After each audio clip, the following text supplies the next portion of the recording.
यूं तो बनारस के बारे में बहुत कुछ लिखा गया है, बोला गया है, पढ़ा गया है,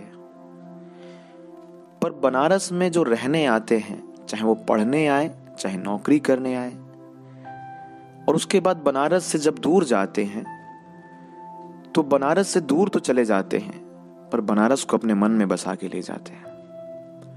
उन्हीं लोगों की मनोदशा को मैंने इन पंक्तियों में व्यक्त किया है, सुनिएगा।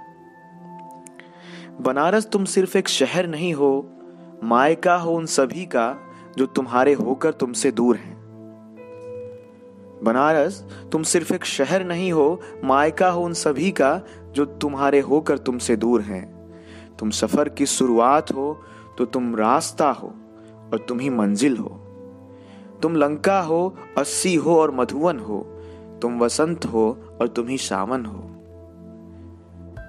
बनारस तुम सिर्फ सांड, सीढ़ी और साड़ी नहीं हो। तुम सिर्फ घाट, पंडा और पुजारी नहीं हो। तुम कज्जाक पूरा हो और तुम जंगमबाड़ी भी हो। इन पंक्तियों को समझिएगा। तुम शिव हो, अल्लाह हो, बुद्ध हो। तुम गंगाजल से शुद्ध हो। तुम साहित्य हो, नृत्य हो, संगीत हो। तुम मित्र हो, परिवार हो, प्रीत हो। तुम सदियों से चली आ रही एक रीत हो। बनारस तुम सिर्फ एक शहर नहीं हो। तुम लंका की चाय हो। तुम रामनगर की लस्सी हो। तुम बंगाल स्वीट की मिठाई हो तो तुम केसव का पान हो।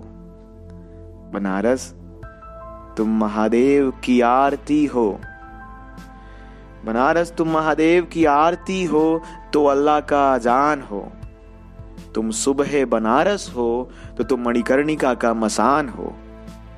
बनारस तुम सिर्फ एक शहर नहीं हो, तुम जीवन का गान हो।